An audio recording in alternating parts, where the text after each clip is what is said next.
ভারতে পালিয়ে যাওয়া শেখ হাসিনার বিরুদ্ধে গ্রেফতারি পরোয়ানা জারি করেছে আন্তর্জাতিক অপরাধ আদালত আইসিসি। এক বিবৃতিতে এই তথ্য জানায় হেগ ভিত্তিক এই আদালত। ভারতে গ্রেফতার হয়েছেন বাংলাদেশের প্রধানমন্ত্রী শেখ হাসিনা। দেশের শত শত শিক্ষার্থী ও জনতাকে গণহত্যার দায়ে শেখ হাসিনাকে হুকুমের আসামি হিসেবে মানবতা বিরোধী অপরাধ ট্রাইব্যুনালে বিচার করার সুযোগ রয়েছে বলে এবার শেখ হাসিনার ভিসা বাতিল করেছে খোদ যুক্তরাষ্ট্র।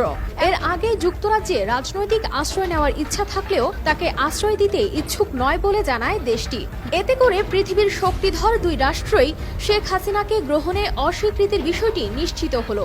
ভারতও তাকে রাজনৈতিক আশ্রয় দিতে অস্বীকৃতি জানিয়েছে। এই খুনি সরকার যে হাজার হাজার লোককে হত্যা করেছে, এই সরকার নাকি আগরতলা চলে গিয়েছে পালিয়ে, কি ভারতে আছে। আমরা ভারতের জনগণকে আহ্বান জানাতে চাই, সরকারকে আহ্বান জানাতে চাই, তাকে গ্রেপ্তার করুন এবং আমাদের সঙ্গে ভারতের বন্দি বিনিময় চুক্তি আছে, অনতিবিলম্বে শেখ হাসিনাকে এবং তার বোনকে বাংলাদেশে প্রেরণ করুন।